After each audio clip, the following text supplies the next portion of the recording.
Happy New Year, everybody. We are in 2024. This is the Season 4, Episode 1 of Anxious Black Belt Podcast. Thank you for tuning in, and let's get on with it.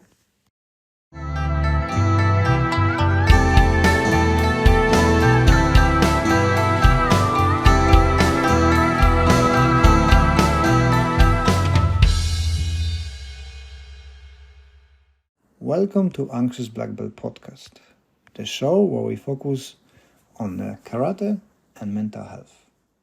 I'm your host, Bubka, and today we're tackling a timely topic of New Year's resolutions.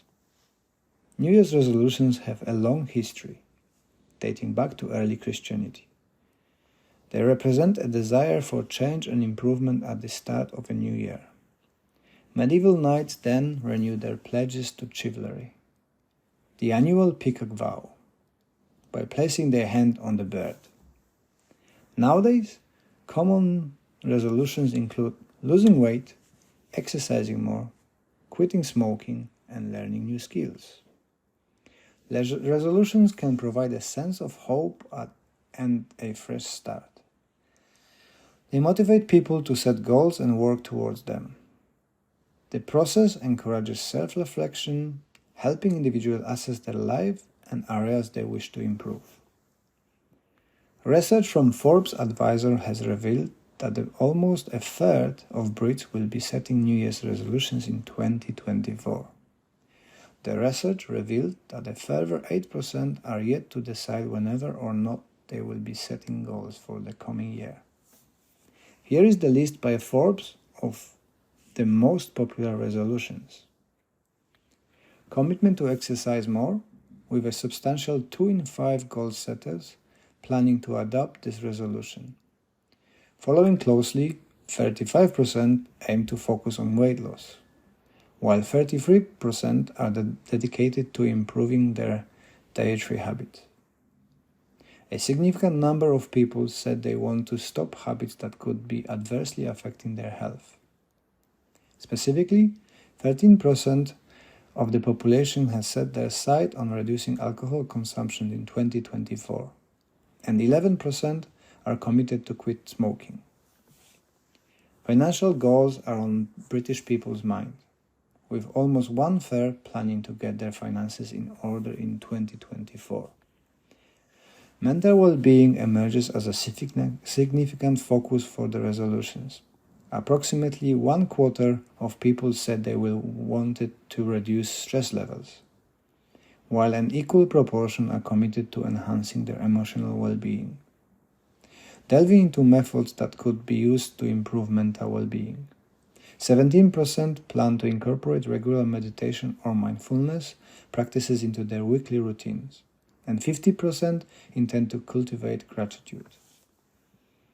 Other resolutions revealed Brits' priorities for the year. Nearly 1 in 5 want to strengthen their relationships, and a similar proportion express ambitions to advance in their career goals. Around 1 in 7 intend to cut down on the times they spend on social media. Many people set unrealistic goals, leading to disappointment and a sense of failure. The hype around New Year's resolutions can create unnecessary pressure. Often resolutions are short-lived, with many people reverting to old habits within weeks. The Forbes Health Poll survey found that the average resolution lasts just 3.74 months. Only 8% of respondents tend to stick with their goals for 1 month, while 22% last 2 months.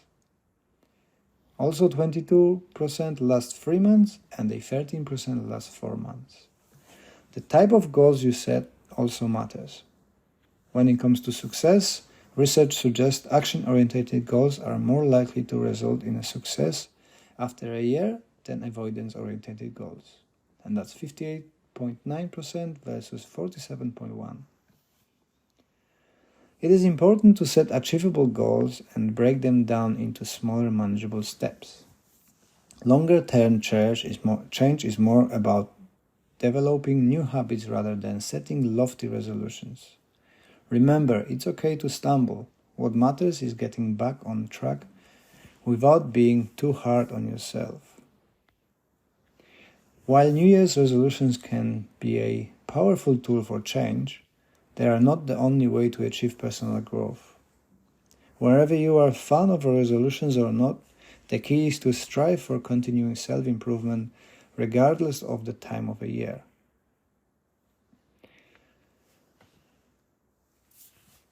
You might ask if I have a New Year's resolutions, and if so, what it would be. Well, in a sense, I do and I don't. Rather than setting specific resolutions I've tried and failed at in the past, I create a review of the last year and choose areas that need improvements. This year I'm focusing on improving overall longevity. To break it down, I have specific areas of action. Number 1, reducing sugar intake and cutting back on excess sugar. Not all sugar, but the sulfurs. I've done this before and felt the benefits. So I want to return to that and stop making excuses for needing sugar. This is by far the most challenging exercise for me. Number 2, it's enhancing cardiovascular health. I plan to work more on my cardio to keep up with my children and maintaining the healthy cardiovascular system, especially after seeing a few friends encounter heart problems recently.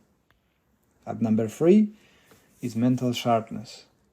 To keep my mind sharp, I've started using Magic Mind productivity shots instead of caffeine. This gives me better focus and clarity during the morning chaos at home. Getting the children ready for school and tackling the early hours of work. Getting through emails and planning sessions becomes more manageable with Magic Mind. And my attention span has improved also.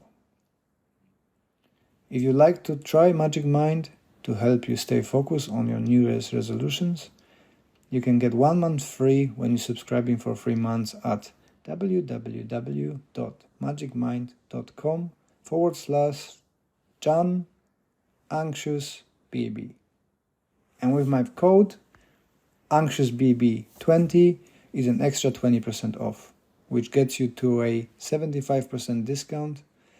This offer only lasts until the end of January, so hurry up before it goes away. At number 4 is learning a new language. I've also started learning German. Many people focus on the body and forget the mind. As I teach a lot of seminars in Germany and have many friends there, it seems like a natural choice. I'm putting greater effort into improving this podcast and gaining new listeners. This is the fully scripted episode, which took me several hours to prepare as I'm not best at it. I'm also working on improving the Karate Gi series, with a focus on women's design, as not many brands cater to this. I have a few product ideas that I'm exploring. I will continue to teach seminars, as there's demand for my take on karate. I plan to work on a better delivery, following the fantastic feedback from last year. I have projects for karate mental health that I hope will come to fruition, as well as plans to write 2 books next year. One light-hearted and the other one on the methodology of training. The second might take a bit longer, given the depth of the content. These are not specific resolutions, but an overall plan. I'd love to know if you have any New Year's resolutions. I've added a poll to this podcast, so feel free to share your choice. And if you enjoyed this episode and would like to support the podcast, the best way is to listen to another one. Thank you for tuning in to Anxious Black Belt podcast. We hope this episode gives you some food for thoughts as the new year approaches. Remember, every day is a chance to be a better you. Until next time, take care and keep growing.